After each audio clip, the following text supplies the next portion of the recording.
Mes chères dames, écoutez-moi s'il vous plaît.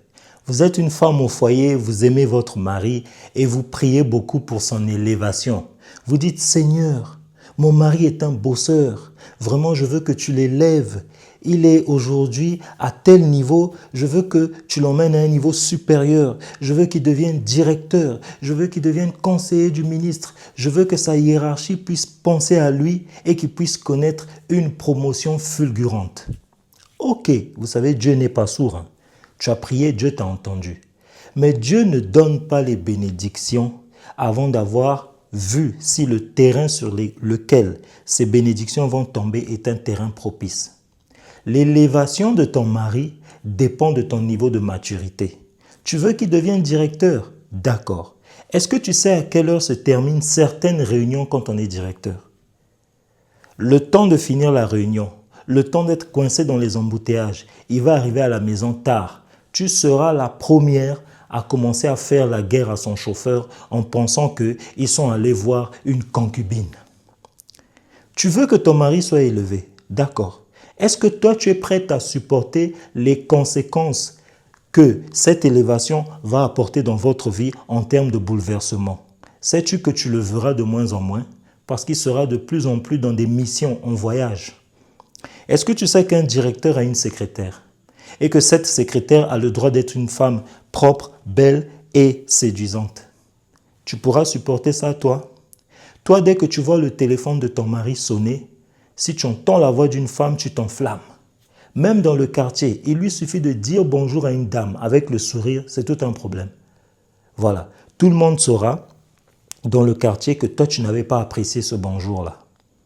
Mais te voilà, toi, en train de prier, Seigneur, élève mon mari. D'accord, il aura une belle voiture. Tu sais qu'une belle voiture, ça attire. Il sera visible.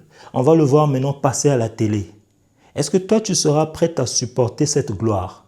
Vous savez, moi, j'ai remarqué une chose, surtout au niveau des femmes africaines. Elles savent supporter la souffrance. Elles savent supporter les moments difficiles. Mais elles ne savent pas supporter la gloire et l'élévation. Oui, ça peut te surprendre, mais moi, je confirme ce que je dis. Parce que tu sais, la gloire et l'élévation sont beaucoup plus difficiles à supporter que la galère. Quand vous galérez, il suffit de vous aimer et d'être attaché à Dieu et vous allez traverser ce désert facilement. Mais l'élévation, ça demande de la maturité, de la grandeur d'esprit. Est-ce que tu vas accepter que ton mari s'absente pendant longtemps pour des raisons d'affaires?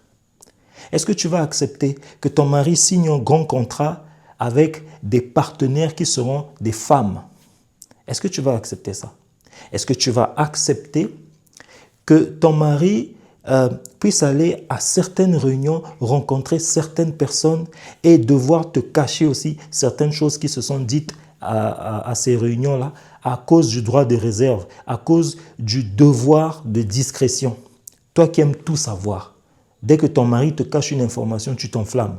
Mais le boulot qu'il aura va exiger de lui d'être quelqu'un de discret qui sait fermer sa bouche. Toi, tu vas dire qu'il te cache des choses. Il y a des moments où il sera obligé de faire des transferts d'argent à des personnes sans que toi tu saches qui sont ces personnes, toujours pour des raisons professionnelles. Et parmi ces personnes, il y aura des femmes et tu seras la première à penser qu'il s'agit de concubines.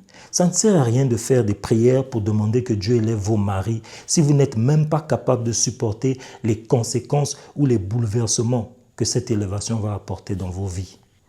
Sois d'abord une femme mature avant de demander à Dieu d'élever ton mari. Vous savez, messieurs, vous les hommes, il peut arriver que vous passez beaucoup d'années à un seul poste sans pouvoir évoluer. Vous savez pourquoi? La cause, ça peut être l'immaturité de votre femme. Parce que Dieu sait que s'il te fait monter à un certain niveau, alors que ta femme est immature, elle sera la première à casser ton moral. Elle va même aller se quereller avec les secrétaires, avec certaines femmes au bureau. Ou alors, si elle ne le fait pas au niveau de ton boulot, elle va te mener la vie dure à la maison à cause de son immaturité. Donc, vous voulez être élevé, c'est bien. Soyez d'abord mature. Parce que c'est la maturité qui permet de conserver l'élévation. Merci.